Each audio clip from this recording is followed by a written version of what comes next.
Olá, muito boa tarde a todos e a todas. Desde já queria apresentar-vos o início desta conferência Cultura com Acesso, que tem como pano de fundo a World Academy e que traz um tema tão importante e tão urgente de falar. Queria também agradecer o convite e apresentar-me. Eu sou a Ana Patrícia Silva e acabo agora por apresentar também os convidados que estão connosco e que vão dar uma vida a toda esta conversa.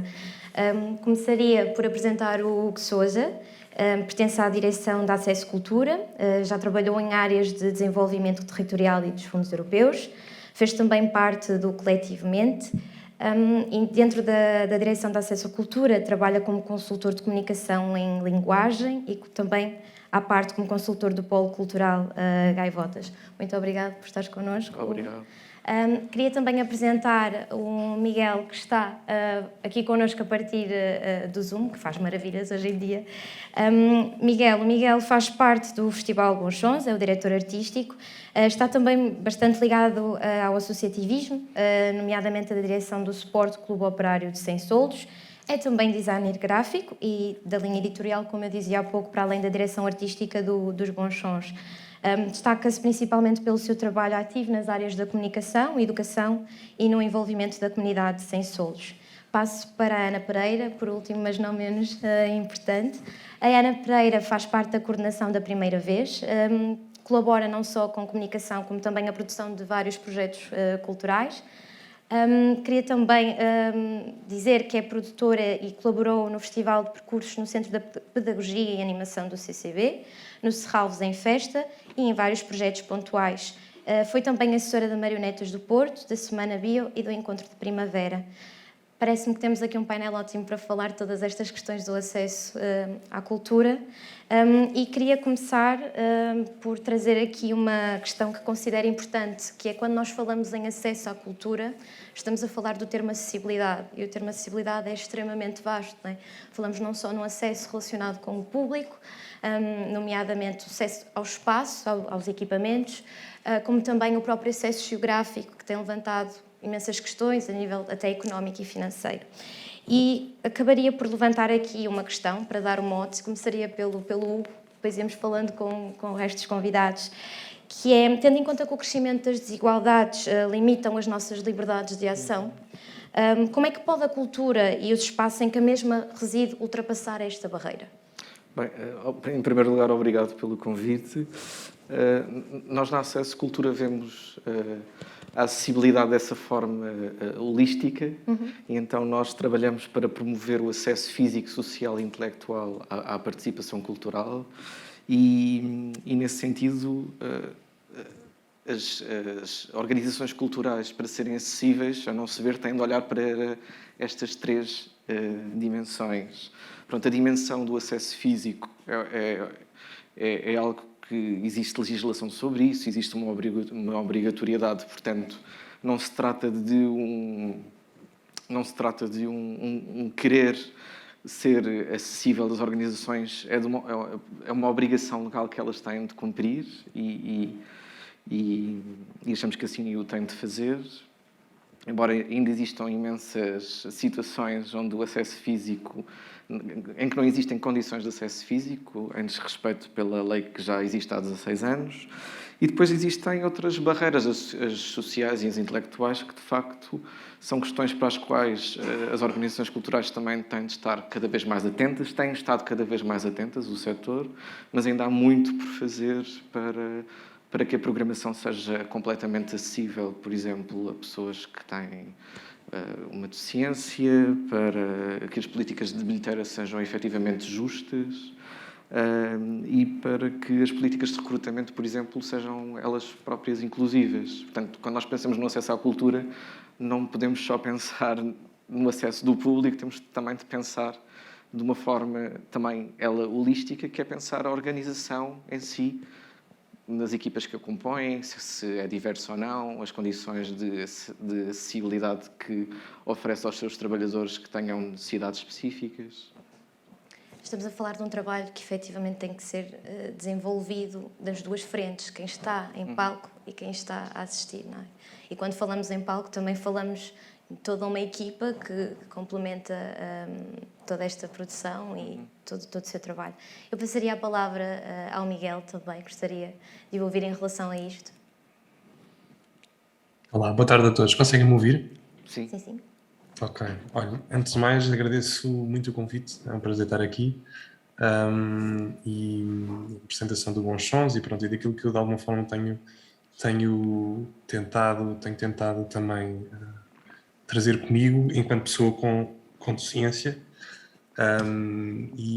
Portanto, lido diretamente e diariamente com estas questões da igualdade, da desigualdade, da cultura e das diferentes formas que isso tem, que é numa lógica participativa, que é numa lógica mais de espectador, e de facto a pergunta está muito bem colocada, exatamente porque levanta aqui um conceito de desigualdade que é um desafio enorme para a cultura, principalmente para o entendimento da cultura como habitualmente nós o encaramos, e encaramos muitas vezes muito mais na ótica do evento e muito mais na ótica da junção de públicos e de massas, que não deixa de ser uma visão um bocadinho redutora daquilo que é cultura, porque a cultura é muito mais vasta que isso, e se calhar o trabalho da cultura ainda está muito por fazer, exatamente por desbravar outros tipos de visões culturais, mas na verdade a existência de alguma desigualdade, quer seja económica, quer seja física, social ou de proximidade, traz desafios grandes às organizações culturais e traz desafios grandes ao conjunto da sociedade. Agora, eu também entendo, e acho que a pergunta vai um bocadinho nesse sentido, eu entendo que nada melhor do que a cultura ou do que a criação destes momentos pontuais, espontâneos, em que se entra em contacto com diversas formas artísticas ou de pensamento, entre outras, para, de facto, forçar a que haja um acesso completamente universal a todas as, digamos assim, a todas as diferentes normalidades que existem dentro desta diferença que cada um de nós é em si mesmo. Porque eu acredito mesmo que há um trabalho muito exigente, mas há só um caminho a fazer, e a encararmos de facto a diferença que existe entre cada uma das pessoas, quer seja entre orientações, entre estilos, entre gostos, entre possibilidades e características, que tem que ser completamente encarada como normal. Pronto, e eu acredito muito nesta lógica da normalidade, normalidade de diferença, porque acho que é muito por aí que vamos. E eu acho que se nós tentarmos pensar um bocadinho que desafios é que poderiam ser trazidos quando um meio ou um mundo não está minimamente preparado para nos acolher, é muito fácil se calhar imaginemos uma porta e a porta tem uma fechadura, mas essa fechadura está a 2,5 metros de altura. Provavelmente ninguém conseguiria abrir aquela porta, não é? Porque de facto há ali uma dificuldade concreta, que é o facto da maçareta estar a 2,5 metros de altura, mas isso não quer dizer que haja algum problema na própria pessoa, não é?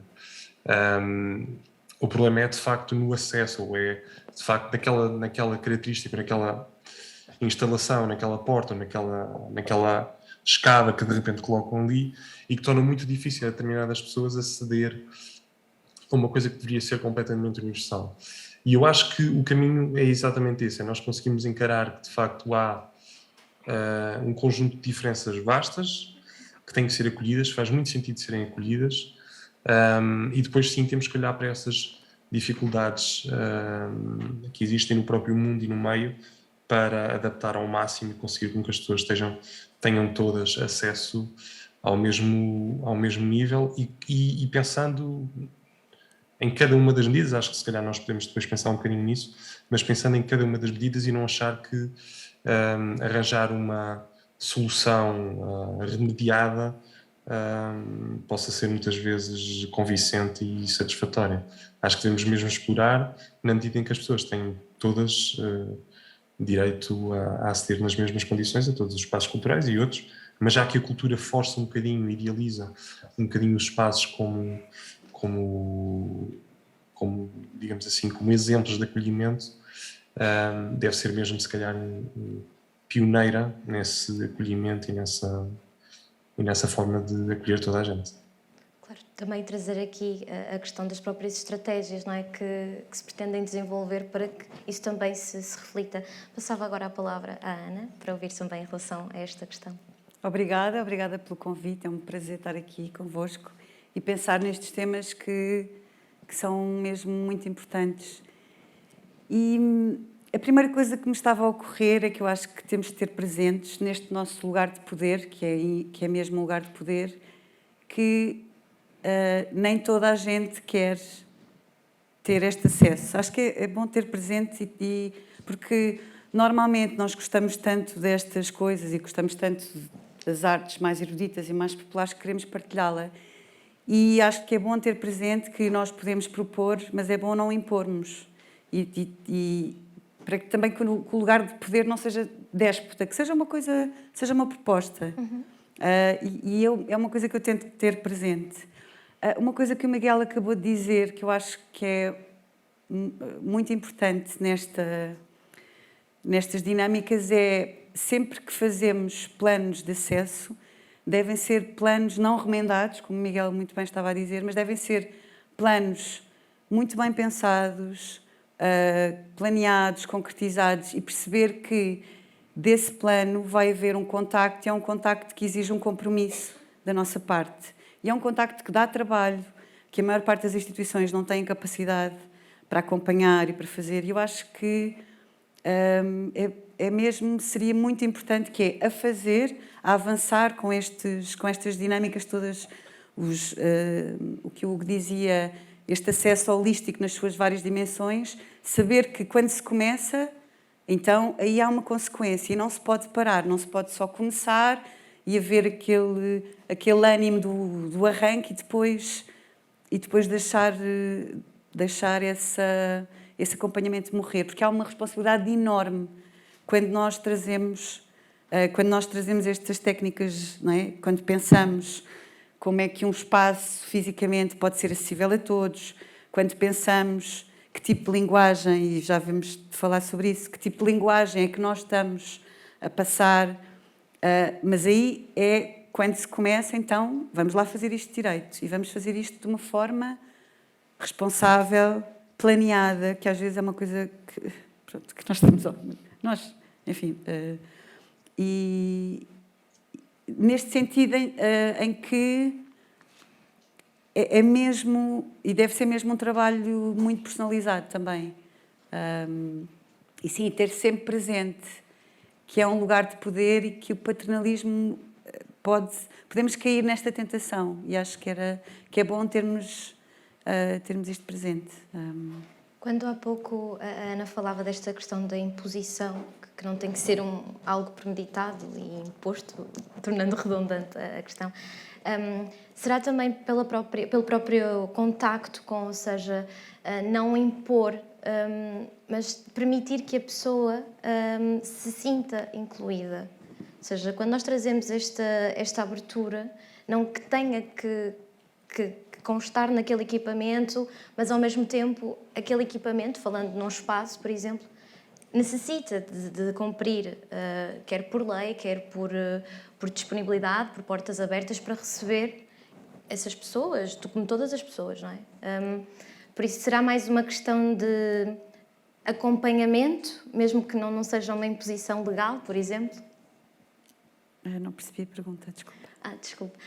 Aqui a questão trata-se, quando falava da imposição, falava numa questão de equipamento, questões legais, por assim dizer, ou de pessoa, de espaço, de sentir incluso? Eu acho que nós, como instituições e como festivais, teatros, temos que garantir que toda a nossa comunicação é bastante clara e que não seja hermética e que não seja cheia de referências, como muitas vezes que isso afasta muito as pessoas. Quer dizer, vemos uma sinopse ao jeito de Chekhov. Se eu não souber quem é o Chekhov, eu já me afastei daquele objeto. E eu acho que é garantir que quando nós comunicamos, a comunicação é clara. Aí estamos a propor, e a pessoa, e o público, quer dizer, quem tiver esse interesse, lê a sinopse e percebe se aproxima daquela proposta ou não. Portanto, acho que isso é bastante importante. E nós não temos o pressuposto, ou seja, quando eu digo impor, é mesmo, eu acho que tem mesmo a ver com a forma, sim, com a forma como comunicamos. Tem mesmo muito a ver com isso. O que poderia ser também, podemos trazer aqui essa questão da própria comunicação e da promoção até dos eventos e de todos os equipamentos e a forma como eles podem projetar também para abrir essas portas, não é? Sim. E pegaria exatamente nesta questão da comunicação, trazendo quais são as estratégias que devem de ser aplicadas e que eventualmente não estão a ser. E começaria pela Ana. Bem, fazer o exercício de ler os cadernos de programação das instituições é um exercício de criatividade, porque a maior parte das vezes que eu leio aquela sinopse, aquilo não me diz nada. E sou eu que estou muito próxima e que conheço os intérpretes e que, mal ou bem, vou conhecendo alguns autores. Ou seja, é mesmo muito hermética. Não sei se porque, obviamente, quando as estruturas, quando as companhias escrevem, é com muita antecedência e às vezes mal sabe. Pronto, o espetáculo ainda está longe de estar preparado, mas eu acho que há esse enorme desafio que é, e em termos de design, nós depois podemos, acho que é interessante ouvir o Miguel. Por exemplo, eu muitas vezes fazia esse exercício no Teatro São Luís, onde trabalhei na comunicação, que é um flyer ou um MUPI que diga Olga Roriz, Teatro São Luís, 2, 3, 4 de novembro. Isto, quer dizer, visto numa rua da cidade de Lisboa, alguém vê e pensa, eu não sei, isto não é nada, não me diz nada, eu não sei se isto é dança, não sei se é teatro, não sei se é balé, não sei se é dança contemporânea.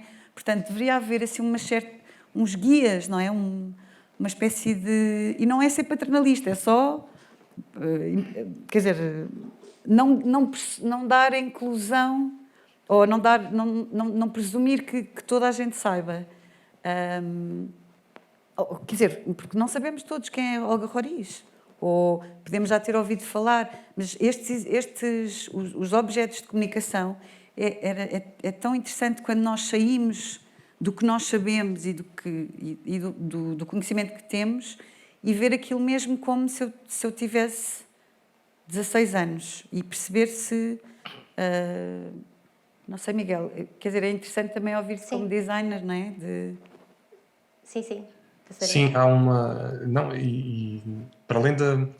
Digamos assim, o que eu acho, estas coisas da cultura levantam sempre muitas inquietações e às vezes tenho um bocadinho de receio de me expressar e alongar demasiado, mas de facto eu acho que nós lutamos contra uma sociedade que impõe a não cultura, generaliza a não cultura, a partir do momento que entende a cultura apenas como um ato de público e de espectadores e que vão a um sítio qualquer para assistir a qualquer coisa que lhes é colocada à frente. Pronto, e que uma cultura é muito mais do que isso. E deveria ser muito mais do que isso, porque habita lugares de participação ativa, habita lugares que todas as comunidades deviam conseguir fazer, mobilizando-se de uma forma mais isolada, mais individual ou tendencialmente mais coletiva. Torna difícil a discussão sobre a existência ou não de cultura. Pronto. Isto para dizer que, de facto, hoje em dia até se faz estudos sobre a abrangência, ou digamos assim, a dinâmica ou a participação cultural das pessoas em Portugal e comparativamente a outros países, mas mete-se pouco o tipo de cultura praticada e para mim tem muito a ver com a criação coletiva ou com a criação a todos os níveis, e eu acho que isso traria certamente uma familiaridade para com destas linguagens da criação que provavelmente resolveriam grande parte dos problemas. Pronto, porque de repente quando nós vemos um nome qualquer num cartaz, nós temos a dificuldade de facto com aquele nome, mas depois de nós juntarmos esse nome, outros palavrões como performance artística ou outras designações um bocadinho mais específicas, nós percebemos o quão ignorantes nós somos em grandes áreas da cultura. E isto poderá ter importância, é certo, mas também pode não ter tão relevância assim se as pessoas no seu dia a dia e na sua vivência, conseguirem de alguma forma ter uma participação ativa, cultural ou participada nas comunidades em que estão inseridas.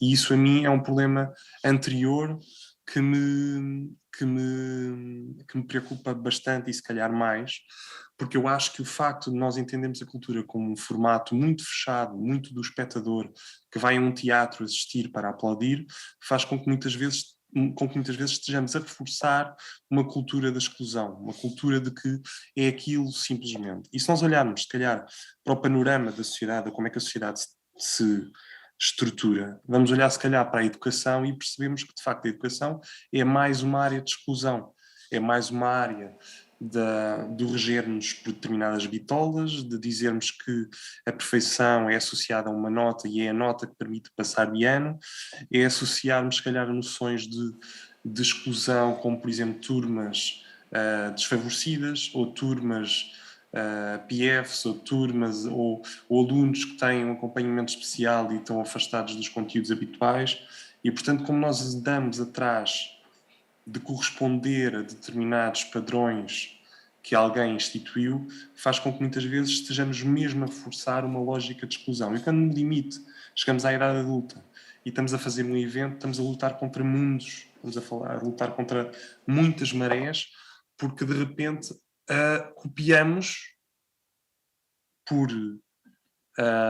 porque de repente tornou-se já é um bocadinho mainstream esta questão da inclusão, copiamos práticas que às vezes estão completamente erradas e nem sequer pensamos nelas, porque achamos que a solução é tornar-nos, lá está, ou a ótica é tornar-nos, lá está, competitivos relativamente a outros festivais ou outros eventos que de repente adotaram determinadas medidas sem pensar numa inclusão verdadeira, que se calhar complexa de realizar, mas é verdadeira, é mais crua, faz mais sentido, que é integrar verdadeiramente as pessoas nos processos. Não só como espectadores, mas também nos processos de criação. Porque é que as pessoas com múltiplas deficiências ou com outro tipo de dificuldades não podem estar, na verdade, a definir um objeto cultural? Porque é que não podem estar nessas equipas? Porque é que não podem estar... Porque é que não podem ser elas também a pensar esse tipo de respostas e se calhar levariam a respostas mais simpáticas e mais inclusivas. Só para vos dar um exemplo que a mim me inquieta bastante, foi ter-se inventado que a forma de incluir as pessoas, neste caso com deficiência física e em cadeira de rodas, nos espetáculos é reservar determinados lugares nos teatros para aquela pessoa. E depois dizem-nos assim, olha, tu tens acesso, portanto isto é completamente inclusivo, tu tens acesso, podes vir, vens com uma pessoa e só uma pessoa contigo, portanto só um acompanhante é que pode te acompanhar naquele lugar específico que nós criamos. E de repente uma pessoa desloca-se com 5 amigos e tem que escolher um desses amigos para ir para aquele lugar específico que é tido como acessível. E não deixa de ser uma inacessibilidade, na verdade. Isto não deixa de ser uma dificuldade concreta, que é de termos acesso a uma vivência daquele espaço, daquela oferta cultural, na exata medida de outra pessoa qualquer. Pronto. E isso é um exemplo daquilo que é bastante difícil de contornar. Sobre as questões de ordem gráfica, de ordem gráfica e de outra, não é? Há disciplinas que são, na verdade, muito pouco trabalhadas em Portugal, tem a ver com mediação cultural, tem a ver com esta, digamos assim, com esta mediação entre a obra artística e o público a que se destina, porque muitas vezes a dificuldade é esta, é o público perceber que, de facto, aquela obra é para si, aquela obra faz sentido para si e destina-se àquela pessoa, portanto, isso às vezes há um gap grande entre a proposta artística e o público, mas eu julgo que, na verdade, isso faz parte do processo artístico enquanto criação. Ou seja, é sempre um ato de criação, é sempre um ato de provocação que muitas vezes desafia e coloca o espectador num lugar de desconforto que tem que ser trabalhado e tem que ser mediado. E, na verdade, aí lutamos também contra um desafio grande que é os meios de comunicação muitas vezes são demasiado enxutos, tudo é demasiado rápido, tudo tem que ser trabalhado com uma velocidade muito, muito grande, em cartazes com letras muito grandes, porque de repente competem com tudo o que está ao lado, e como nós de facto não temos lá está, voltamos ao ponto inicial, como não temos um exercício da cultura suficientemente profundo e com tempo, só conseguimos responder e dar resposta a cartazes enormes com letras gordas e com o mínimo de palavras possíveis, e depois, claro, surgem as dúvidas todas de facto quem é que é aquela artista ou que proposta cultural é aquela, não é? Hugo, pegando aqui neste bocadinho que nós acabamos também, quer a Ana, quer o Miguel, trazer, que é esta questão de trabalhar a cultura. Ou seja, esta lógica de ver a cultura como serviço pode ser efetivamente a melhor? É claro que nós podemos ver a cultura num sentido mais estrito, não é? Falando aqui das atividades culturais, das organizações culturais, de toda a produção cultural e do acesso das pessoas à participação cultural nesse âmbito mais estrito, ou podemos olhar para um âmbito mais alargado, que foi aquilo que o Miguel esteve a referir, e que é claro que é uma leitura que também... Acho que estas duas leituras fazem falta, porque elas funcionam a escalas diferentes, e só transformações na macroescala e depois na microescala, chamemos-lhe assim, é que vão produzir resultados. O Miguel estava a referir uma coisa que atravessa, que é um pouco transversal a várias áreas da sociedade, que tem a ver com a participação profissional, com o desenvolvimento profissional das pessoas com deficiência, não é? Ele questionava isso. E se nós pensarmos numa pessoa com deficiência que queira desenvolver, por exemplo, uma carreira artística, as barreiras que essa pessoa vai encontrar se começam logo na formação, não é? No setor da educação. Temos escolas que não estão adaptadas para que as pessoas as possam usar, temos pessoas que trabalham nessas escolas que não estão... não estão capacitadas ou não sabem como acolher essas pessoas e como trabalhar com elas, porque não é pelo facto de uma pessoa ter um corpo não normativo que não pode atuar ou não pode dançar. E em algumas mentalidades de algumas pessoas isso pode ser uma impossibilidade e uma barreira que vai ser imposta, não é? Portanto, a barreira começa logo aí, antes de chegar ao mercado de trabalho sequer, e há a possibilidade de dirigir, produzir, participar como profissional. Então, isto acho que são questões importantes de pensar e que nos levam mais para este lado que o Miguel estava a referir, e bem, de que a cultura não são só os eventos, não são só as idas aos espetáculos, as visitas às exposições.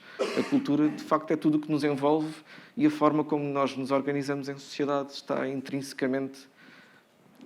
Quer dizer, não sei quem é que é o ovo e quem é que é a galinha, mas são duas coisas umbilicalmente ligadas entre si.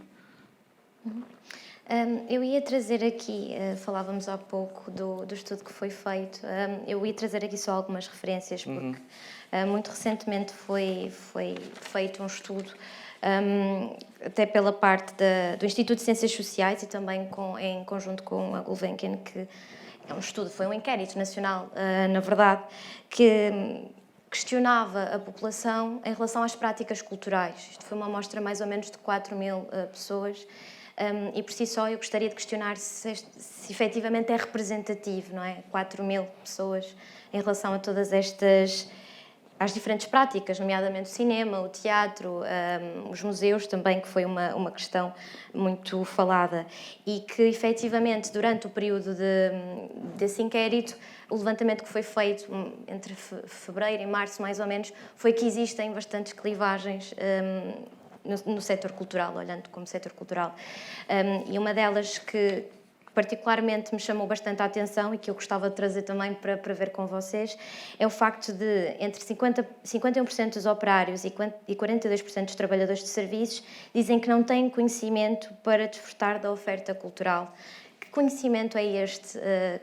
Tanto que questionamos, não é? O que é a cultura no sentido de me deslocar para ver um teatro, como falávamos há pouco da comunicação, de uma exposição, e depois existe este peso, não é? Que não tem conhecimento de desfrutar a oferta cultural. E eu acho, ia começar agora pelo Miguel, porque creio que vai muito ao encontro daquilo que disse, e pensar que também este é o primeiro inquérito nacional a acontecer em Portugal, o que por si só também já é bastante gritante.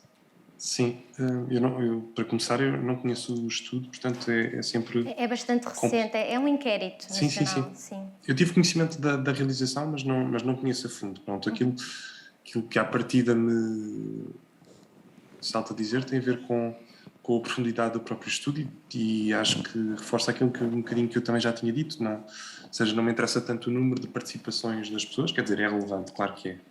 Claro que é relevante, certamente, uma pessoa que tenha mais contacto, pelo menos, expõe-se a diferentes...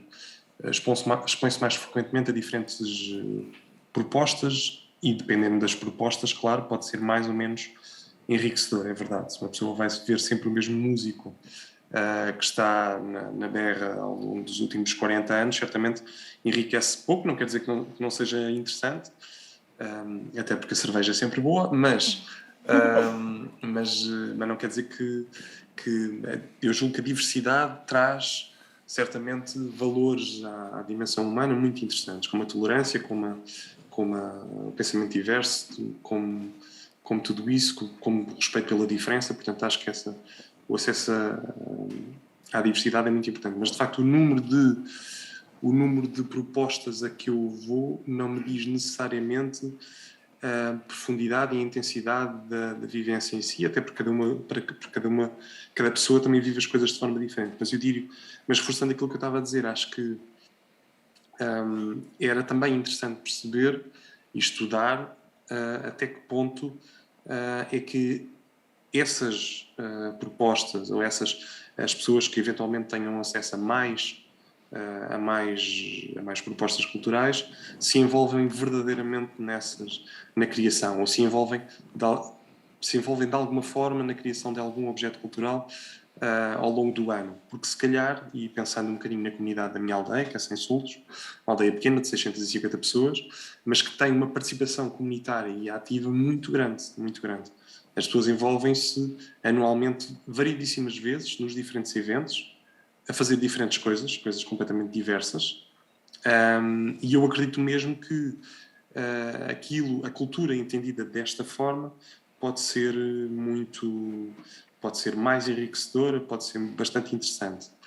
Mas, na verdade, há outras questões que implicam na vivência cultural, se calhar mais comum, mais aceito, como é a questão dos espetáculos ou dos teatros ou dos cinemas, que é essa, e não me choca, essa visão de que, ou esse preconceito de que, de facto, não tenho conhecimento para estar numa sala de teatro, não tenho conhecimento para estar numa ópera, e não tendo eu respostas para isso, evidentemente, mas se calhar devíamos nos questionar o que é que nós fizemos à sociedade e à comunidade para achar que sentar-se em determinada cadeira a assistir a determinado espetáculo não é para aquela pessoa.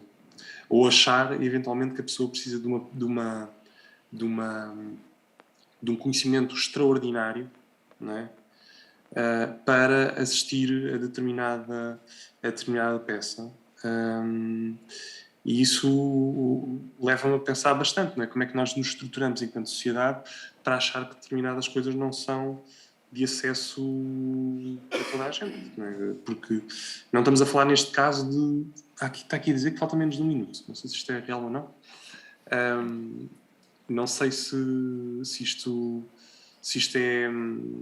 Parece-me que é um verdadeiro preconceito social. Nós não conseguimos eventualmente corresponder a determinada bitola de intelectualidade para conseguir viver determinados objetos artísticos, e isso, se assim é, já indica, não tendo respostas para isso, mas já indica alguma coisa sobre a forma como nós vivemos a cultura, que obriga-nos a corresponder intelectualmente de alguma forma pré-estabelecida, não é? Isso, não sei, é um bocadinho estranho.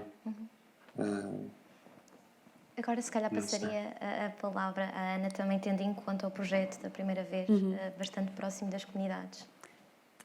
Estava só a tentar perceber se, quando dizes conhecimento, o estudo revela que estes operários referem não ter conhecimento, ou seja, os conhecimentos que fazem com que se entenda o espetáculo, ou não têm conhecimento do próprio evento, do próprio espetáculo? Não, ou seja, a relação com o espetáculo. Não de que vai acontecer, mas que não se sentem capazes de...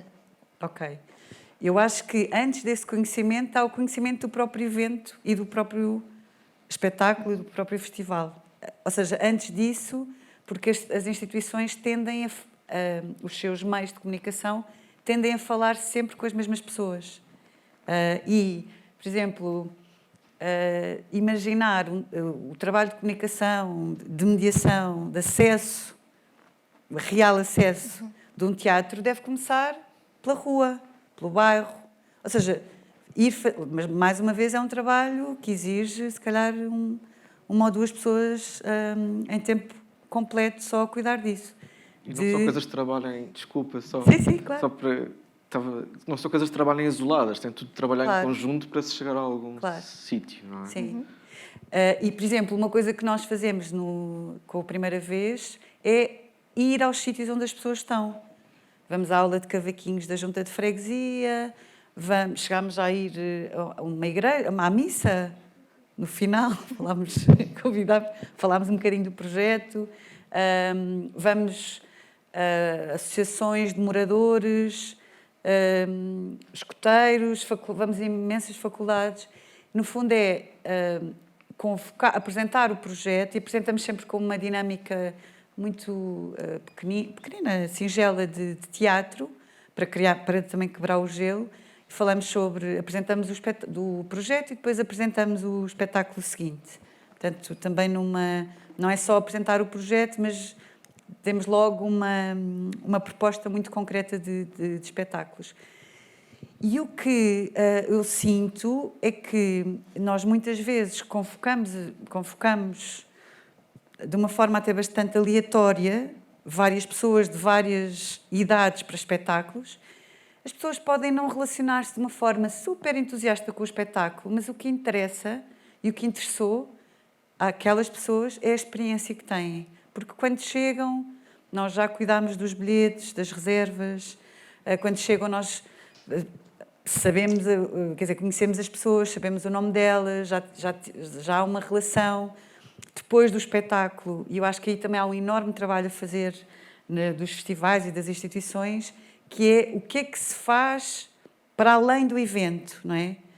Porque as conversas com a equipa artística depois dos espetáculos são uma chatice e são muito hermética. Para quê? Que chatice! Vamos lá, vamos viver o teatro. Ele é nosso, não é? Nós temos esse direito. Ou visitas guiadas, ou conversas com os criadores, com o festival, com o diretor artístico do festival.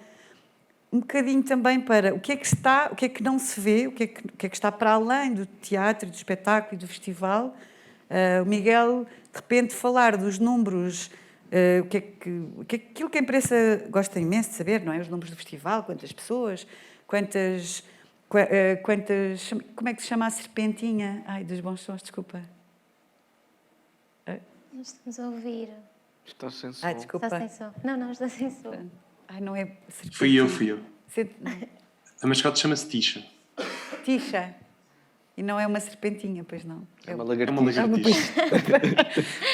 Mas pronto, mas este trabalho de quantas senhoras de Sem Soldo estiveram, contribuíram para o festival, criar empatia, criar relação e criar dinâmicas amorosas que não sejam só uma lógica de tenho aqui este evento, tenho aqui este espetáculo, toma.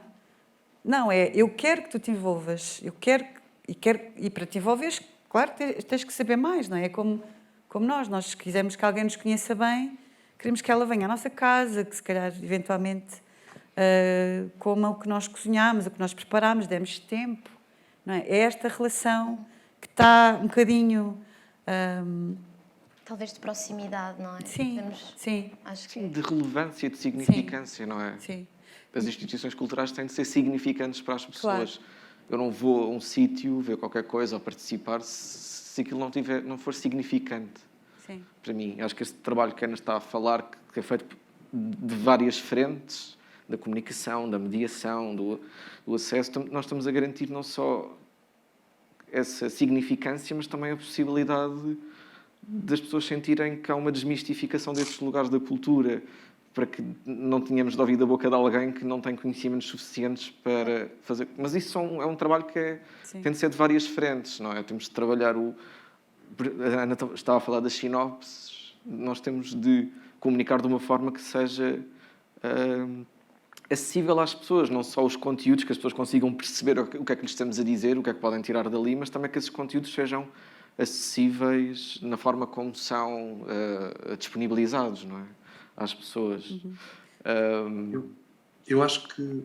desculpem. Não, força. Não queria estar a interromper, mas acho que já estamos assim mais... Sim, é muito. Sim, mais livres, mas acho que é importante. Mas há uma questão que tem a ver com o tempo também, para reforçar aquilo que a Ana também estava a dizer e que para mim faz muito sentido, que é o exercício da cultura.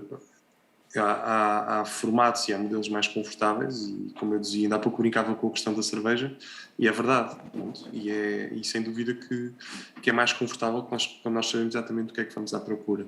Mas esse lugar do desconforto implica necessariamente que nós até tínhamos a capacidade de interiorizar o tempo que estamos ali de uma forma diferente do que estaríamos noutro sítio qualquer. Pronto, e por isso é que esses processos às vezes de mediação, de conversa, de parar e de desligar um bocadinho do mundo exterior, muitas vezes são caminhos interessantes para o trabalho do público, não é? E até para, no meu caso específico, a mim serve-me bastante bem para desmistificar este lugar da criação, ou da programação, ou do que quer que seja, não é? Porque de repente somos pessoas a explicar qual foi o caminho que nos levou a determinado sítio e é trabalhar até noções de empatia e de relação com o público, entre o público e quem programa e quem está no tal lugar de poder a determinado momento, que é importante trabalhar, não é? É desligar um bocadinho o pedestal que às vezes é associado às respostas e às ações culturais que na verdade não faz sentido nenhum, não é? Eu acredito muito que a vivência de cada um de nós passa pelo tempo em que cá estamos, não é? Pronto, portanto, entendido aí, ou chegando aí, não sei se já tinham conhecimento disso, mas todos nós vamos morrer e entretanto o exercício digamos assim, da vivência passa muito pela cultura e eu entendo a cultura muito como processos de criação, pronto, não mais do que isso, sem colocá-los no pedestal e sem achar que é para determinadas pessoas, não, há muito tipo de respostas, há muito tipo de propostas, há muitas formas de as viver e de as criar e é importante dar espaço e respeitar e criar condições para que as coisas surjam. Pronto, acho que é muito isso. Agora, de repente, também lutamos, lá está, contra uma sociedade um bocadinho estranha. Eu posso dar exemplos. Por exemplo, nós temos um grupo de jovens aqui em Seyssoulos que se mobiliza, agora não tanto, depois destas épocas de Covid estranhas, mas se mobilizava bastante para criar eventos, para estar uns com os outros, para se relacionar, mas que são lógicas completamente interrompidas por exames nacionais e por testes e por dar respostas às respostas que as escolas exigem, que está tudo bem, mas limita determinantemente a sua cidadania ativa e a forma como aquele grupo de jovens poderia, se calhar, intervir no espaço público e na aldeia, neste caso em particular. E nós, se calhar, deveríamos perceber bem se nós estamos a conseguir trabalhar a cultura, se estamos a conseguir trabalhar um modelo de sociedade que permite dar tempo para as pessoas criarem em vez de responderem simplesmente àquilo que lhes é exigido laboralmente ou assim. Sim, posso só... Claro, claro. Em relação a esse desconforto, o que a nossa experiência na primeira vez tem sido mesmo interessante, ou seja, os nossos participantes estão nos espetáculos, neste caso, nos espetáculos do Teatro Nacional Dona Maria II, com enorme respeito. Podem não se aproximar muito, mas, por exemplo, mesmo este lugar de... O que é que nós fazemos com o espetáculo? Dizemos, gostamos, não gostamos? Porque é que também nós não fazemos mais exercício juntos de falar de um espetáculo? Porque é que eu não gostei? Porque é que aquilo me enervou? Porque é que eu gostei? Porque é que tipo de ator? Porque é que eu gosto de um ator e não gosto? Por exemplo, um exercício que às vezes fazíamos com os nossos participantes, que é super giro, que é o que é que nos leva a decidir ir ver um espetáculo? É a sala, é o elenco, as horas, que é uma coisa que às vezes os teatros esquecem-se de referir, a duração do espetáculo, que é fundamental para decidir se queres ir ou não. Ou às vezes não, porque às vezes não sabes. E se soubesses não ias e às vezes até é bom ter ido. Mas pronto. Mas, ou seja, às vezes penso nisto, que é este lugar de crítica, de porque é que nós não falamos mais sobre os espetáculos e ao mesmo tempo é tão voraz e é tão... que é, vamos lá sentar um bocadinho e dizer, Hugo, o que é que sentiste? Porquê é que te aproximaste? Porquê é que te enerva? Porquê é que quiseste ir embora? Porquê é que... ou o que é que este texto te diz? E fazermos... e lá está, fazermos este exercício com... não é preciso estarem encenadores, atores, sermos nós, público, sermos nós... sermos nós comunidade, sermos nós bairro, sermos nós aldeia, percebermos porque é que um espetáculo de um músico estranho, bizarro, afasta... é que é por falta de hábito. Quer dizer, também fazermos estes exercícios acho que pode ser também interessante, porque nem temos esse tempo, nem essa disponibilidade. Não. Eu não faço isso nem com os meus amigos, eu às vezes gostava de fazer, porque imediatamente depois do espetáculo, nós também gostamos, eu pelo menos gosto de... que fica assim a pairar um bocadinho, a pensar, depois... a digerir, não é? 2 dias ou 3 a seguir, já vou ver o outro, portanto já... Não, mas, ou seja, mas acho que também era interessante ter esse exercício de... comum, não é? Que fosse uma coisa de pensar, porque é que... Sim, porque também acaba por ser um momento de partilha, de encontro, partilha e discussão, Sim. não é? Que também permite esta relação, não é? Que contribui para essa relação. Sim. Fica com uma curiosidade enorme, uma pergunta para a Ana, não sei se posso fazer. Claro. Pronto, obrigado. Total liberdade. Quer dizer... Sim. Ou seja, no trabalho da primeira vez, se tivesse assim um top 3 das principais razões que as pessoas ali da comunidade em torno do teatro dizem, porque é que nunca foi lá? Assim, o top 3 das respostas, tenho muita curiosidade. Porque é caro, porque, por exemplo, no caso do Dona Maria, as pessoas veem aquele edifício tão imponente e claramente não é... sentem que aquilo não é um lugar para elas. E há coisas tão... é tão interessante, lá está, sair dos nossos hábitos e das nossas dinâmicas. Há várias pessoas achavam que a entrada do Teatro Nacional era aquela, portanto, a fachada que dá para a Praça do Rossio, naturalmente. Que está sempre fechada. Pronto, e a entrada faz-se pela lateral. E até estas coisas nós damos como adquiridos. Quer dizer, e de um lado é a porta de artistas, do outro lado é a porta do público. Nós não podemos dar nada como garantido, porque arquitetonicamente aquele sítio está a dizer a todos que a entrada é para o Rossio, e não é. Por exemplo. Agora, sim, que é caro, que é pedante e que eu não tenho capacidade intelectual para o entender. E é isto que é, com estes projetos, por exemplo, o Primeira Vez não se mede, nunca se vai medir pelo número de pessoas. Ainda que, às vezes, quer dizer, são impressionantes, já levámos centenas de pessoas, mas depois é este trabalho, não é pelo número de pessoas. Agora, o que nós vamos conseguindo é, quando enviamos uma proposta, as pessoas aderem por sermos nós. E dizem, olha... E eu acho extraordinário. E assim, as pessoas já arriscam. E às vezes dizem, filha, não gostei nada disto. Olha, gostei muito. Ou pessoas mais velhas, pessoas da nossa idade, pessoas mais novas. E eu acho que também esta vontade de nos dizer o que é que acharam já não passa só por eu não tenho conhecimento. Eu posso nem ler muito, posso nem ir muitas vezes ao cinema, mas olha, até passei aqui um bom tempo. Eu posso nem ter... Às vezes há mesmo, olha, eu nem entendi muito, mas eu gostei. E eu acho que é esse exercício de todos são bem-vindos, não é preciso nós termos... Porque é que um espetáculo só é válido se entendermos tudo? Quer dizer, um espetáculo não vale só por isso, não é?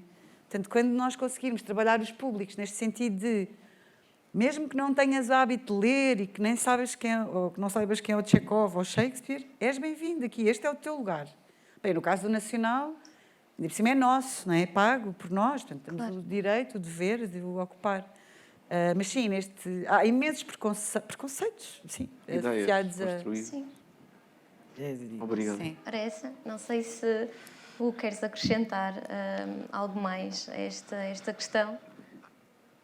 Perdi-me porque foram tantas as questões que foram levantadas entretanto. Sim, mas pegando isto parte do inquérito, não é? do conhecimento, mas também desta proximidade que acaba por ser essencial também. Não sei se queres acrescentar alguma coisa. Não, acho que no essencial, há pouco já referi algumas coisas que achava importantes. Tem a ver com o facto das organizações culturais têm de ser relevantes na vida das pessoas porque isso é o que as vai fazer lá querer ir, não é? Eu diria, ouvindo a Ana, é interessante quando a primeira vez deixar de existir. Será que um fator de sucesso, eu diria, é que se as pessoas vão continuar a ir ao Teatro Nacional quando deixar de existir a Ana, ou as pessoas que elas conhecem, que têm uma relação pessoal, não é? Ou seja, acho que isso é importante que seja uma coisa que exista no depois. Eu acho que... Posso-te responder a isso? E então respondo. E lá está, porque para nós, quando começámos isto, era muito importante garantir que haja uma continuidade e lá está, que haja esta consequência que eu falava há pouco. Então, há um momento de primeira vez, que é o que nós chamamos o percurso de primeira vez, no Teatro Nacional, em que nós damos a oportunidade aos nossos participantes irem a 3 espetáculos a um valor muito reduzido. Depois do espetáculo, depois desses 3 espetáculos, há uma conversa mediada por nós, que também é um momento especial, e o Teatro Nacional ainda oferece uma visita guiada. Portanto, há aqui uma série de exceções, imensos mimos para as pessoas se aproximarem do teatro e se aproximarem de nós. E depois pensámos, ok, então e depois deste primeiro percurso, nós não podemos estar sempre em estado de exceção, portanto, o que é que vamos fazer? Decidimos criar o Clube Somos Todos Espectadores, que acontece no Teatro Nacional e também acontece noutras instituições de Lisboa. E o clube, todos os meses fazemos uma proposta diferente. Já não é só teatro, já fomos à Companhia Nacional Bailado, fomos outro dia a um concerto de música clássica com a Metropolitana, outro dia fomos à revista, ao Teatro Maria Vitória, fomos também ao Teatro Joaquim Benito em Almada. Portanto, a ideia, e aí é propor coisas também em instituições mais pequeninas, maiores, dança, teatro, música, revista, pronto, no fundo também para ser o mais heterogéneo possível. E a verdade é que todos os meses temos tido uma média de 30, 40 pessoas que se juntam a nós, o que não é nada mau.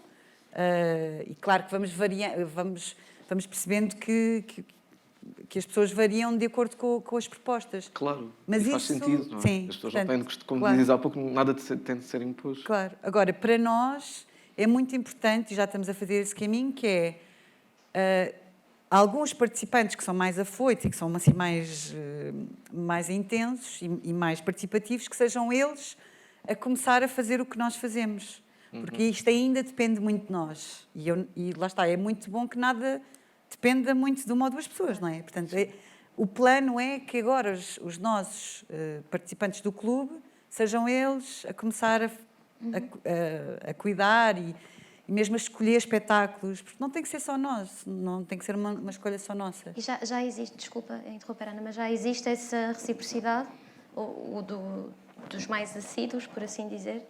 A parte de preparação e de logística ainda não, mas isto também leva o seu tempo. Claro. Mas de escolher espetáculos, sim, isso é interessante. E também já vai acontecendo uma coisa, também bastante residual, mas vai acontecendo, que é, muitas vezes, há espetáculos, as pessoas perguntam-nos, este espetáculo é a primeira vez no Nacional, portanto, ao mesmo tempo vamos aumentando a curiosidade e a vontade de saber mais e a atenção. E, obviamente, tentamos sempre que também haja uma aproximação dos nossos participantes diretamente com as instituições, que não passe por nós, não é? Em termos de darmos com as devidas autorizações, os dados dos nossos participantes para eles. Portanto, a ideia é sempre criar autonomia, não queremos cá... Sim. Pronto. É essencial, não é? Sim. E parece-me que o que a Ana está a dizer também, há aqui a possibilidade das pessoas experimentarem coisas diferentes, não só específicas do teatro, e que um dia mais tarde elas possam escolher livremente aquilo é significativo para mim, eu gosto, quero ir, e aquilo não quero ir, não me diz nada, ou dá-me sono, ou não gosto do tema, pronto, não é? E acho que isso é muito importante, nós trabalhamos essa questão da autonomia das pessoas porque isso é o que é realmente capacitante. Pronto. E acho que um trabalho que vá no sentido de desmistificar estas ideias construídas de que as coisas não são para mim, que aquele sítio é demasiado snob, não sei se foi a palavra que disseste, elitista, ou pronto, está tudo relacionado, não é? Das pessoas pensarem essas coisas. Acho que isso é um caminho muito importante a ser feito. Mas pronto, isto são várias frentes que têm de ser trabalhadas e só todas em conjunto é que conseguem depois chegar Claro, a bom porto. Exato, neste coletivo. Sim, desculpa, eu não quero monopolizar muito, mas Não. eu penso muito nisto, como o teatro, a música, a dança, ser quase um pretexto para gerar encontro. De por cima, eu acho que nós estamos mesmo a precisar de estar uns com os outros. E quando nós conseguimos, e o Festival Sem Soldos fala muito bem, que é quando nós conseguimos que seja um evento e que gere encontro e que sejam coisas que estão, quer dizer, que é muito mais do que só os concertos, isso para mim, quer dizer, pessoalmente é o que me interessa. Eu acho que deve ser também uma enorme missão e devemos ter mesmo presente isto, que é gerar encontro. Sim, claro. Claro. Pronto. Eu passava agora para uma questão mais ligada às políticas culturais e começava por questionar aqui o Hugo. Se calhar recorrer a um exemplo mais recente, que foi o caso da rede de teatros. Houve uma expressão que eu registrei muito de acesso à cultura e que me marcou particularmente, que foi quando vocês dizem que houve aqui a questão do requisito da acessibilidade é visto como uma recomendação e a obrigação de cumprir a lei passa assim a ser uma opção. Estamos a falar em questões que estão relacionadas com os equipamentos, né, com os teatros. Sim. E gostava muito de te ouvir em relação a esta situação e no geral. Ok. Então, pronto, como eu tive a oportunidade de dizer no início da conversa, existe uma lei, não é, que determina as condições de acessibilidade dos espaços. Ela tem 16 anos. Os espaços construídos depois dessa lei estar em vigor tinham de cumpri-la. Aqueles que já estavam construídos à altura tinham 10 anos para se adaptar.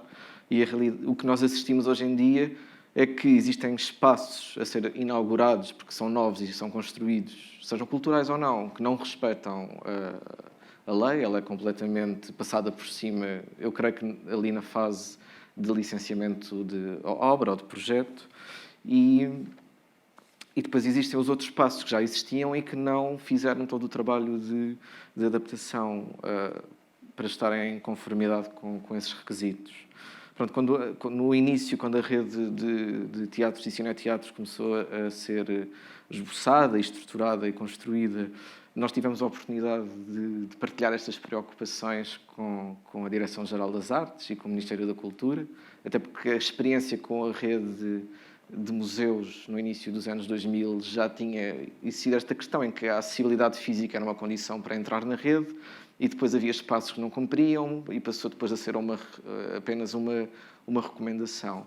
Portanto, pronto, o que nós esperamos é que, no que diz respeito à rede de teatros e de cineteatros, possa haver um trabalho de efetivamente levar a que estes espaços cumpram com a lei. Nós partilhamos as nossas preocupações antes da rede existir, depois, quando a rede já existia, estava em funcionamento, algumas pessoas, até de outras associações com quem temos relações, pronto, de proximidade nas temáticas que trabalhamos, detectaram algumas desconformidades e nós reportámos-las à Direção-Geral das Artes. E a nossa esperança é que sejam rapidamente corrigidas, porque não se trata sequer de uma opção, é uma coisa que, ou seja, o Estado, seja a Direção-Geral das Artes ou outro organismo qualquer, tem de zelar pelo cumprimento desta lei. E temos de olhar não só para o setor cultural, mas, pronto, de uma forma geral, ela é muito... há um grande incumprimento que tem de ser tido em consideração. Gostava também de ouvir o Miguel em relação a esta questão, nomeadamente tendo em conta o contexto de festival. Há pouco falava dos espaços, que são especificamente áreas especiais, penso eu, não é? E também o facto disso muitas vezes ser ultrapassado. Sim, como eu dizia há pouco, há muitas vezes à criação de respostas erradas e passa também pelo facto de muitas dos, digamos assim, dos handicaps ou das dificuldades ou das condições, assim que é, desculpem, das diferentes condições serem relativamente desconhecidas do público e dos programadores e das pessoas que estão à frente e que estão em lugares de decisão, porque não conhecem quais são as necessidades de uma pessoa surda, não conhecem as necessidades de uma pessoa que está numa cadeira de rodas, e depois chegar às soluções muitas vezes não é fácil, porque todos os passos e todos os intermediários nos processos de programação muitas vezes não estão alerta para essas realidades, e muitas vezes é caro, é caro chegar a determinadas soluções, porque é feito com uma excepcionalidade enorme. Por exemplo, nós aqui em Seixolos organizamos uma mostra de cinema a céu aberto que se chama Pantalha e que aconteceu pela primeira vez o ano passado, vai agora acontecer agora no início de julho, e que desde o princípio nós achámos que seria determinante que todos os filmes, mesmo em português, fossem legendados. Porque sabemos, em primeiro lugar, que a nossa comunidade tem uma série de pessoas que não ouvem tão bem, e depois queríamos mesmo comunicar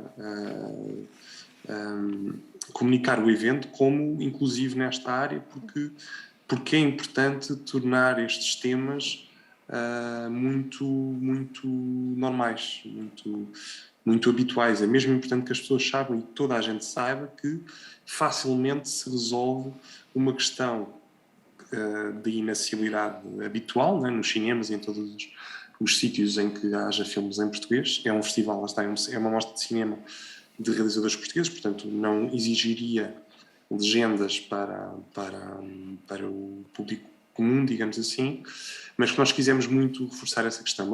Mas barrámos numa dificuldade grande, que é os filmes não estarem mesmo legendados, e isso implicar uma série de dificuldades até nas produtoras que nós não adivinharíamos. Pronto, e criar esta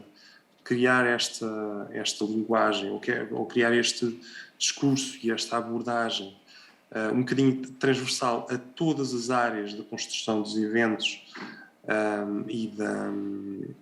nem sempre é fácil pela cultura a que estamos habituados. E nós vemos aqui a Espanha mesmo ao lado, e a diferença é enorme na abordagem que se tem à diferença, principalmente nestas questões físicas, e eu falo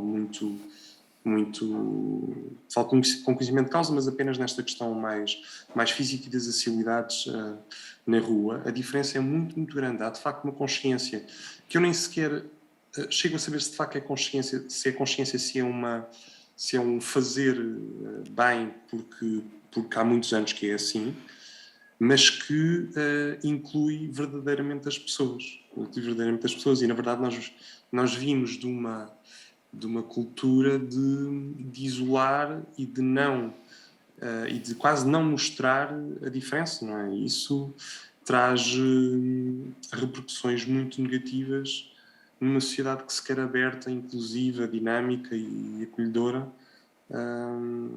Grande parte do tempo é uma verdadeira dificuldade até no contacto direto com as pessoas na rua. Passa muito pela forma como é vista essa diferença e como deveria ser vista. A partir do momento que, acredito eu, houver condições para que a diferença, as pessoas com determinada diferença, se consigam mostrar e estar no espaço público, será muito mais tranquilo a adaptação dos espaços e a adaptação das propostas a todos os níveis. Pronto, passa a ser completamente banal preparar os espaços para as coisas acontecerem bem. Ou seja, o trabalho também já tem que começar no espaço público. Sim, sem dúvida. Espaço público, tem que ser medidas concretas e tem a ver com a lei, tem a ver também com a educação. E eu estava-me a lembrar, ainda há pouco a Ana estava a falar, eu estava-me a lembrar de uma questão muito diretamente relacionada com a educação e pelo facto de eu também estar ligado, de alguma forma, estive ligado ao projeto educativo aqui em Seixolos, E pronto, e depois uma pessoa depara-se com as inquietações até dos encarregados de educação e percebe especificamente a dificuldade que determinada turma tem em acolher uma criança que tenha determinadas necessidades especiais. Não só no que são barreiras físicas, mas até num receio que existe entre os encarregados de educação em que o seu filho seja prejudicado pelo facto de, na mesma turma, existir uma criança com determinadas necessidades. Porquê? Porque o professor vai precisar de mais tempo para acompanhar aquela criança, por todas essas questões, não é? Porque, de repente, às vezes a própria condição da criança envolve mais trabalho, envolve envolvimento de outras pessoas, e nós entendemos sempre, enquanto sociedade, como não temos respostas, não sabemos lidar com as situações e com a diferença, fechamos e achamos sempre que a reação tem que ser a medo, quando, muito provavelmente, a reação mais correta era a da inclusão, era de abraçar aquele caso como um caso fantástico para trabalhar o contexto e os restantes elementos da turma em valores completamente fundamentais, como o respeito pela diferença, como todos esses valores são fundamentais e se calhar são mais determinantes do que o corresponder a determinado parâmetro que depois é avaliado em testes e exames e coisas assim. Portanto, nós lutamos contra tudo isso e eu acho que gerar contextos completamente inclusivos traz muitas coisas atrás, mas é urgente fazê-lo. Claro. Ana, também gostaria de ouvir em relação a esta questão, não sei se tem algo mais a acrescentar. Não. Fazemos então agora aqui uma ponte que também está ligado com as políticas culturais, que até é mais um meio de estratégia. Quando falamos, por exemplo, da Estratégia Nacional para a Inclusão de Pessoas com Deficiência, que é um dos documentos mais recentes, por assim dizer, e que tem estratégias definidas a longo prazo, nomeadamente até 2024, 2025. E quando eu fiz todo um trabalho de investigação, percebi que, e quando falei também com outras pessoas, que existia aqui uma particularidade que era a importância de que, ok, existe um documento com estratégias, mas que não passam apenas de medidas concretas e específicas, mas que não trazem ou seja, não têm um contributo bem definido. Isto também vai buscar aqui uma outra questão, que é a questão do diálogo, que é fundamental. E começava porque isto também é uma questão muito relacionada com o acesso à cultura, e tentar perceber efetivamente aqui o que é que se pode fazer para colmatar. Sim, a estratégia, seja... Pronto, não estou agora especificamente a dizer isto em relação a essa, mas no geral, as estratégias elas nunca podem ser pensadas por alguém fechado num gabinete, não é? Se elas forem criadas numa dimensão em que, naquelas dimensões bottom-up, onde se ouve as pessoas são chamadas, os diferentes atores sociais, digamos assim, as pessoas que vão ser até os beneficiários últimos dessas estratégias puderem participar na construção da estratégia, nós conseguimos ouvir as pessoas, as estratégias vão ser muito mais ricas e vão ser muito mais certeiras nos objetivos a que se propõem. Portanto, eu diria que acho que o trabalho deve ser sempre nesse sentido. Uhum. Eu vou pegar aqui também no excerto de uma newsletter que incrivelmente recebi recentemente e achei que se adequava muito a esta conversa, em que a Catarina Oliveira dizia: acredito que a culpa não gera mudança nem movimento, mas a responsabilidade sim. E enquanto sociedade, faço esta pergunta agora ao Miguel e depois também gostava de vos ouvir, mas isto é essencial. Enquanto sociedade nós também temos que nos responsabilizar com algo, ou fazer algo, e começar exatamente por aí, que eu acho que é uma das bases desta conversa, desde o início, não é? Muito relacionada com o desenvolvimento. Sim, sem dúvida. Quer dizer, eu acho que não vale a pena estar a chover no molhado e estarmos a culpabilizar ou a achar que há determinados culpados, porque senão entramos num discurso relativamente politizado, quer relativamente a este assunto ou outros, mas que não faz sentido, não é? Acho que não faz mesmo sentido. Agora, uma consciência sobre o estado da situação, acho que é importante fazer, e falar abertamente sobre as situações com as organizações e desmistificar um bocadinho os bichos que de repente estão associados, não é? Acho que nós vivemos um bocadinho a lutar contra esses preconceitos, um bocadinho nós, não sei se tem a ver com o nosso historial judaico-cristão de um bocadinho associado à lógica do que é pecado e o que não é, o que é que faz, o que é que não faz sentido. Quer dizer, nós ainda temos memórias de que os canhotos eram obras do diabo, não é? Há assim umas associações um bocadinho estranhas. Desmintam-me se eu estiver a dizer errado, mas acho que existiam essas coisas, não é? Só um facto de ser canhoto. Eu tenho uma tia que era canhota, e pronto, e foi obrigada a trabalhar a mão direita, porque senão aquilo era entendido como uma coisa muito, muito estranha, não é? E nós devemos claramente correr contra essas ideias, desmistificando e provavelmente retirando as pessoas e as características das caixas que habitualmente lhes atribuem. Não é? Nós fomos olhar para o leque de diferenças que existe, até neste caso específico das pessoas com deficiência, é absolutamente enorme. As necessidades são enormes e não há forma de trabalhar a inclusão se não for um a um, tentar perceber o que é de facto necessário, e é necessário criar essa ponte direta com as pessoas para que as coisas se tornem muito, muito, muito mais inclusivas. Portanto, acho que às vezes é um bocadinho o susto, porque, ok, há pessoas que de facto não têm consciente este trabalho a fazer, mas depois há o susto de agarrar estas questões. E eu diria que o caminho se faz caminhando, e é mais importante ir trabalhando as diferentes dimensões e as diferentes formas de inclusão do que deixar isso para um futuro qualquer em que a tecnologia resolve tudo. Não, acho que a solução passará sempre por um contacto direto com as pessoas e mostrar-nos disponíveis para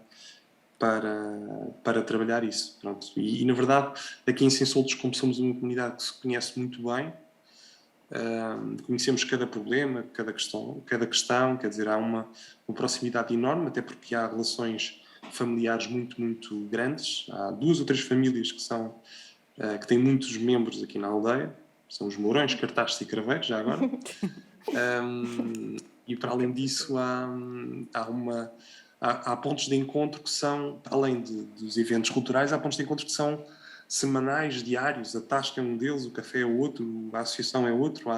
Há sítios onde as pessoas se encontram só porque sim, independentemente de haver ou não proposta cultural. Isso faz com que haja muito conhecimento sobre as necessidades de cada uma das pessoas, e um olhar direto, individual, tentando dar respostas a questões, claro, de condição, mas às vezes questões muito mais finas no sentido de miúdas, das relações. Sei lá, quando uma pessoa perde um familiar, toda a aldeia sabe que perdeu aquele familiar, e a atenção que lhe dedica é especial. Pronto, isso é importante, é uma escala que a mim me diz muito, e sem a qual eu se calhar não conseguiria viver, porque é trabalhar a responsabilização coletiva. Ainda no outro dia eu falava com uma mãe, e ela vem de longe, vem por afinidade com o marido que é de cá, e tem um filho, e trouxeram um filho. Ela estava a dizer muito bem desse processo de mudança, e ela dizia uma coisa interessante, que há algum tempo que eu não revisitava, que é a ideia de que aquela criança está a ser, na verdade, criada por toda a aldeia, não está a ser criada apenas pelos pais, é criada de uma forma direta ou indireta, mais ou menos frequente, mas é por todas as pessoas que contactam diretamente e que têm um contributo, nem que seja um olá, um bom dia, boa tarde, ou como é que estás, ou estás muito giro. É um contributo direto na educação daquela criança, e é a criação de um sentimento de pertença, um sentimento do coletivo, que é absolutamente essencial para depois para trabalhar algumas dimensões da vida que em alguns contextos mais urbanos, são muito, muito difíceis de trabalhar, principalmente quando uma pessoa vive no mesmo prédio com uma série de pessoas ao longo de anos e não as conhece, por exemplo. Esse tipo de coisas causa algum desconforto. Mas eu acho que isso vai um bocadinho ainda contra a pergunta, não é? Eu acho que a responsabilização pelo coletivo é, pelo menos aqui em Sensulves, é muito comum e é diário e é a construção dessa comunidade que depois permite a criação de um festival como o Bons Sons. Tem 400 voluntários da aldeia, mais 100 voluntários que vêm de fora, portanto, todos voluntários, e isso só poderia ser feito dessa forma. Claro. Ana, gostava? Sim, uma coisa que o Miguel disse que me é muito cara, a questão da inclusão ser feita, ou para ser de facto eficaz, a questão da individualização e da personalização. Isto é mesmo, dá mesmo muito trabalho, mas é uma coisa que eu acho que só é eficaz se for uma pessoa de cada vez, por telefone, pessoalmente, voltando a formas mais do antigamente, se for preciso escrever uma carta ou um postal. Ou seja, ser mesmo uma... Isto é um bocadinho lírico, mas não... Eu tenho percebido isto, esta eficácia por esta proximidade. E a questão da escala, de serem... Se nós conseguirmos criar plataformas de empatia, de entendimento a escalas mais pequeninas, que não é a escala das redes sociais e dos sites, é isto, vai-se trabalhando o sentido de pertença e aos bocadinhos vamos criando mais interesse e mais aproximação e mais proximidade. E é mesmo devagar, com tempo. Estas coisas demoram muito tempo, não são imediatas, é preciso disponibilidade. Pronto, isto é... Claro, é esta questão até da própria presença, não é? Que acaba por criar também essa proximidade, este caso a caso, de certa forma também nos dá essa liberdade e até diria, não querendo tornar redundante, mas a questão da proximidade acaba por ser muito específica, não é? A cada um de nós. Apesar de ser um pensamento coletivo e tem que o ser, não é? E também gostava de te ouvir, Hugo. Sim, estava aqui a pensar que eu acho que a ideia também é aqui de nós nunca ninguém pensar que está a fazer um favor às pessoas, porque isso é um mau princípio e talvez a culpa às vezes pode ser um bocado levar as pessoas por aí. Acho que a culpa nunca é um bom motor de mudança, porque de alguma forma não é completamente genuíno, é mais reativo para se trabalhar a própria, ficar com a consciência tranquila em relação a qualquer coisa.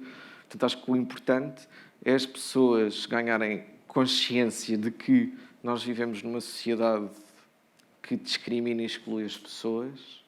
É uma sociedade baseada em sistemas que estão pensados em que o problema é a pessoa e não a falta da rampa de acesso, ou o facto do espetáculo não ser acessível para uma pessoa da comunidade surda, alguém que tem um problema de visão. Então nós estamos sempre, constantemente...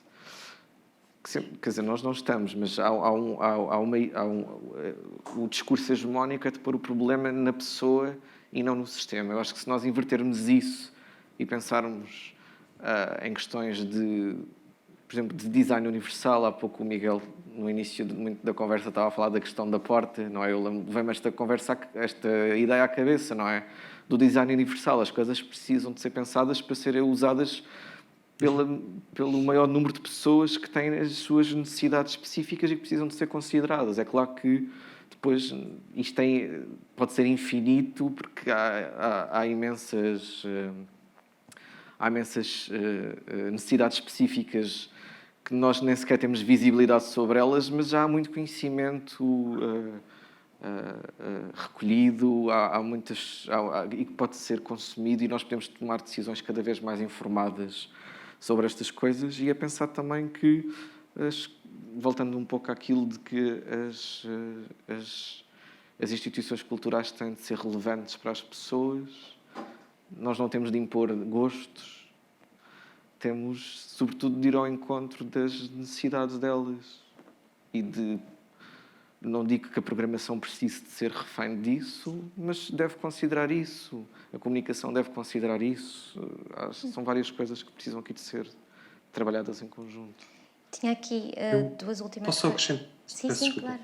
Ia só acrescentar uma coisa que agora me veio à cabeça e que eu sinto que eventualmente, ou pelo menos não vejo noutros contextos, e acho que é um ingrediente muito importante para aquilo que acontece em Sensoldos semanalmente, mensalmente, anualmente, que é o facto de... Até porque acho que é um ingrediente, se calhar, pouco aproveitado noutros lugares, mas eu tenho sentido que é muito importante. Tem a ver com este, se calhar, com o facto de... Para explicar com calma, pronto, isto, no fundo, a associação que cria o Bons Sons, ou que, no fundo, que cria a dinâmica comunitária que permite o Bons Sons, chama-se Sport Operário de Sensoldos, que é uma associação juvenil sem fins lucrativos. E este facto de ser juvenil, eu tenho pensado muito que é um dos ingredientes, se calhar, essenciais para conseguir que haja uma espécie de apadrinhamento da própria aldeia relativamente ao conjunto de jovens.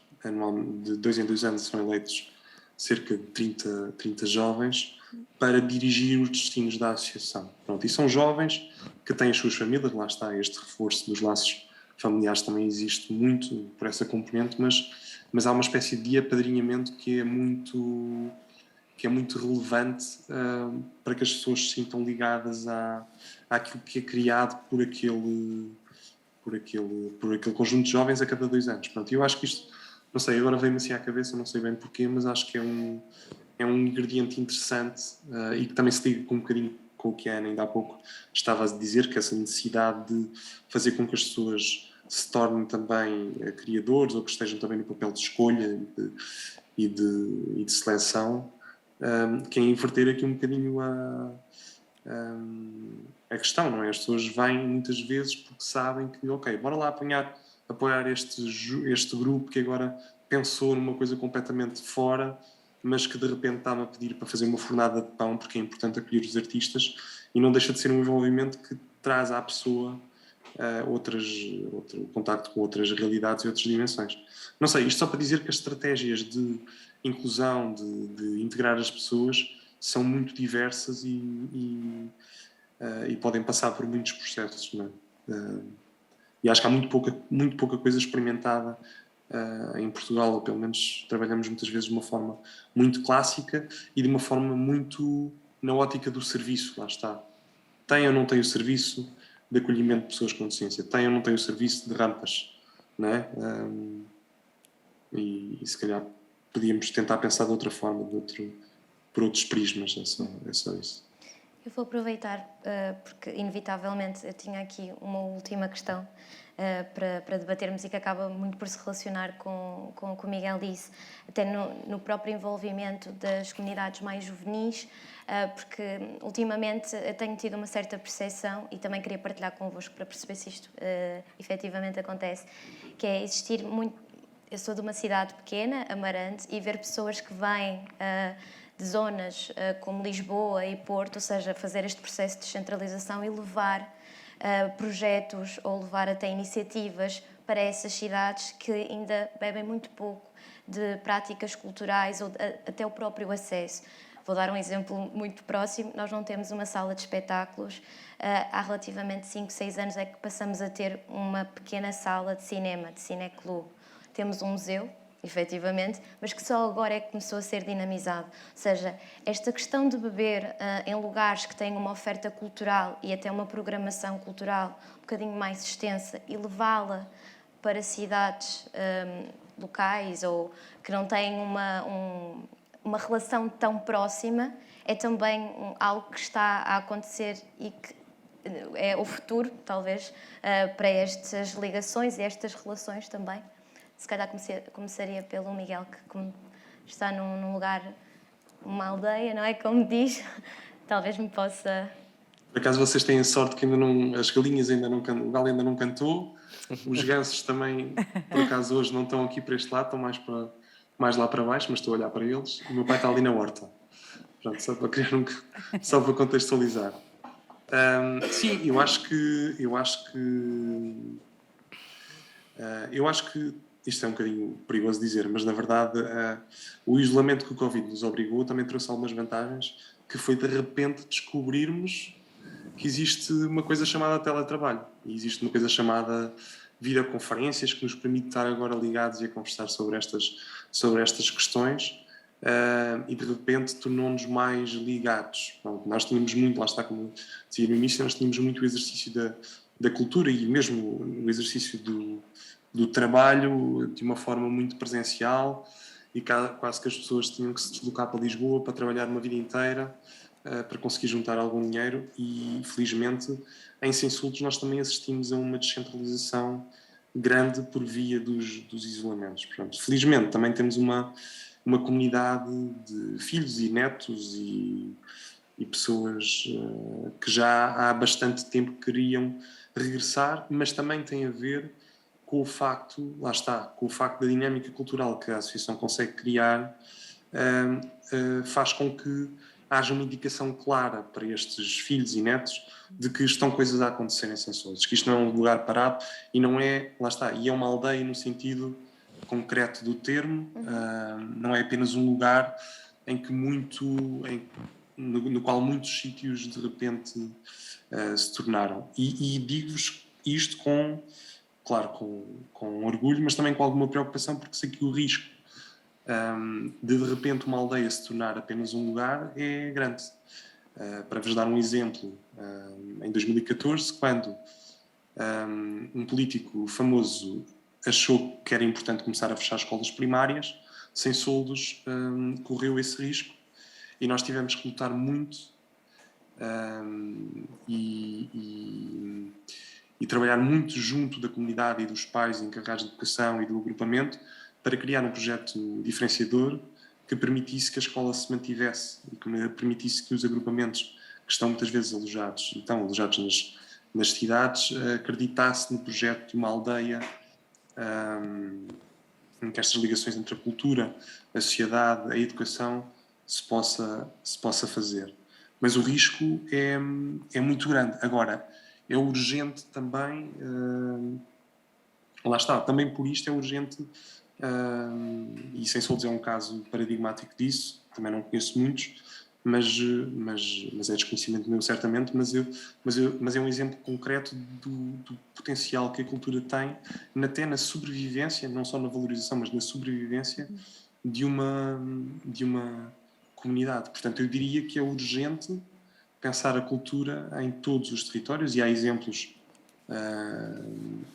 disso a nível de regiões, das regiões, da forma como as comunidades intermunicipais às vezes se organizam com determinadas dinâmicas, muitas vezes sem mediadores culturais que permitam esta ponte entre o público e as comunidades e as propostas artísticas que de repente estão num castelo de Almorol, ou estão num castelo ou num convento de Cristo. Portanto, esse processo de mediação, que muitas vezes não é feito, é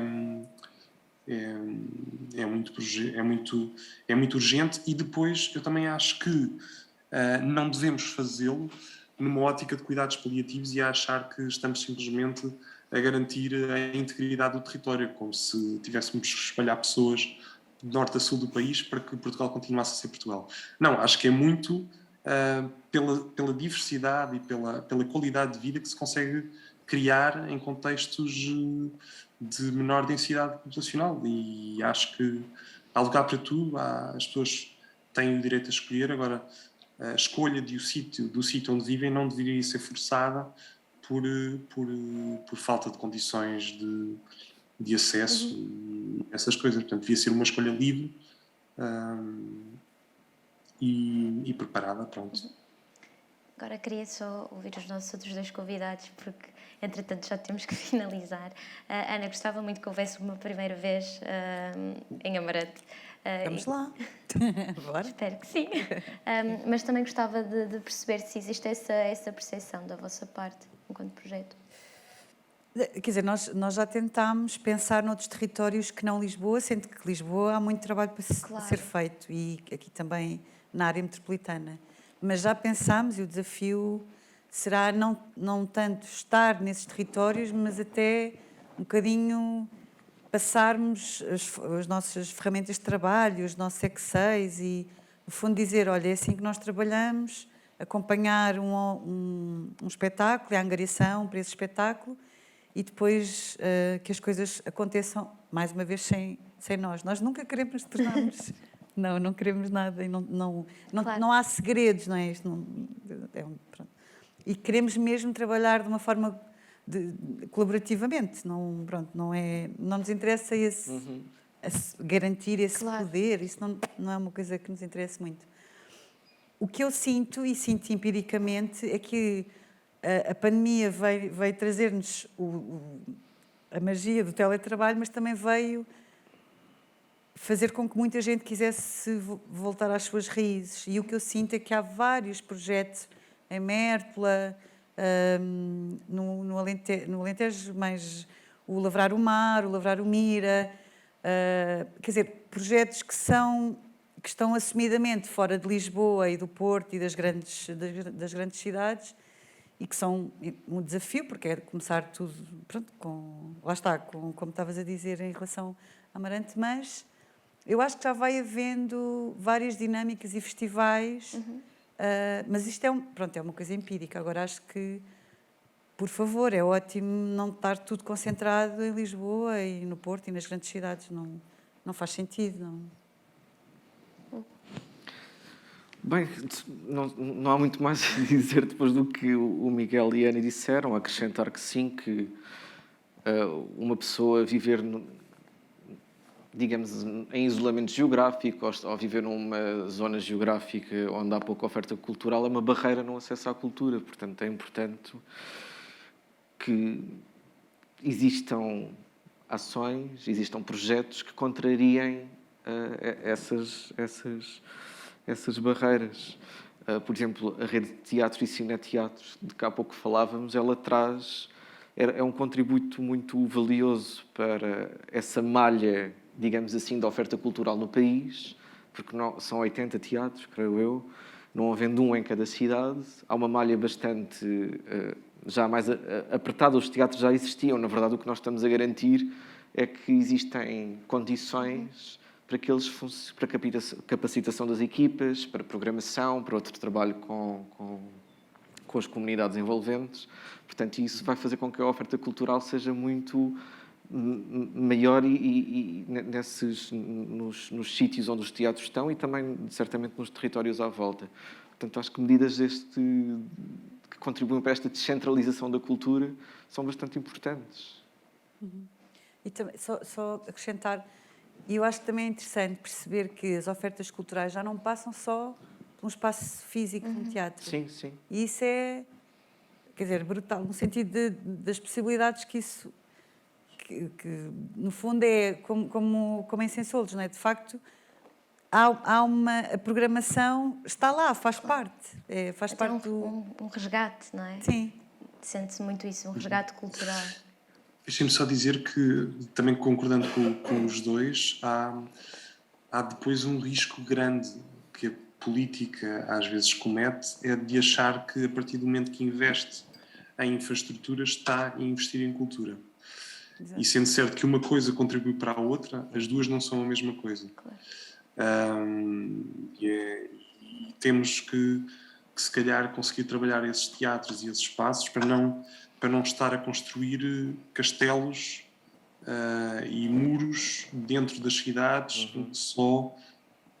à qual só têm acesso determinadas elites, porque de repente a programação afastou a própria comunidade daquele sítio. Pronto, então esse risco existe, mas depois também passa por outra discussão, que é quem é que programa, não é? Quem é que programa os sítios, quem é que está suficientemente formado na área da programação e conhece, porque é uma área de bastante conhecimento e certamente é fascinante. Eu sou um desconhecido, como é óbvio, nessas andanças, mas vou contactando com pessoas muito formadas nessa área. Mas uma certeza que eu tenho é que o exercício da programação cultural não pode estar refém da política, não pode estar refém do vereador tem que ser uma coisa profissionalizada, provavelmente, tem que ser uma coisa pensada, dentro do entendimento de cultura que deveria, se calhar, ser ou obedecer uma proposta política, porque não deixa de ser uma forma de organização, uma proposta